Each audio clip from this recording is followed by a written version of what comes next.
There is a good number of people who walk into thrift stores hoping to find good quality clothes that'll last, but instead they leave disappointed. That's exactly what happened to Maggie Corcoran, a junior psychology major. She said, whenever I go to a thrift store and see clothing articles from Shein, Romwe, or any of the main fast fashion brands, I am personally met with disappointment because I know the quality of these pieces. It's all there due to overconsumption, which is a big issue when it comes to the environment. Alright, so let me ask you this. Have you ever bought a piece of clothing just because it was cheap, even if you didn't really need it? So, you're not alone. That's what fast fashion encourages. Buy more, wear less, and then repeats. Fast fashion industry is a global problem. It encourages people to overconsume and harms the environment. That makes it a serious issue for both consumers and the planet. Alright, so first let's talk about the environmental damage caused by fast fashion. It starts with the overproduction and waste. These brands pump out huge quantities of clothes that often get thrown away quickly. Most of it ends up in landfills, and much of it is made of synthetic materials that don't break down. Then there's the issue of all the carbon emissions. From manufacturing to shipping, fast fashion contributes to climate change through fossil fuel use and energy intensive processes. And maybe the most overlooked impact is water pollution. One student put it well. It does prolong the use of the product, but a lot of clothing is made of cheap materials that are bad for the environment when you wash them, leaking microplastics into the water.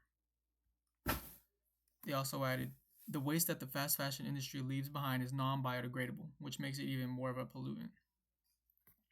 Then there's the exploitation of labor. Beyond the environment, fast fashion also depends on unethical labor practices, especially in developing countries. Let's start with child labor. It's estimated that 170 million children around the world are involved in child labor, many of them in the garment industry. These children often work 12 hours a day, 7 days a week, breathing in synthetic cancer-causing chemicals in poorly ventilated factories. Even adult workers are treated unfairly as well. Many receive unlivable wages. They are denied basic labor rights and work in unsafe conditions just to keep clothing prices for consumers. And sadly, the system doesn't support local economies in the long run. It creates dependence, not independence. Finally, we need to talk about what fast fashion does to us consumers. It pushes overconsumption and materialism, constantly tempting us to buy more even if we don't need it. It also devalues quality. Clothes aren't made to last anymore. They're made to be replaced. And there's a real social pressure tied to it. Influence work with fast fashion brands posting new outfits every week that makes people feel like they have to constantly reinvent themselves just to stay on trend.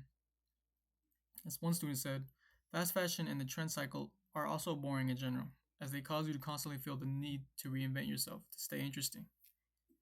Developing a personal style takes time to solidify and is much more unique. And that's the irony. Fast fashion doesn't help us express ourselves, it just keeps us in a cycle.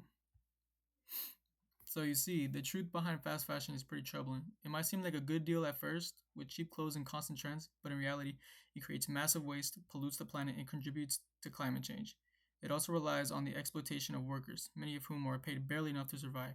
And as consumers, we're caught in a cycle that makes us feel like we need to keep buying, even when we don't. But it doesn't have to stay that way.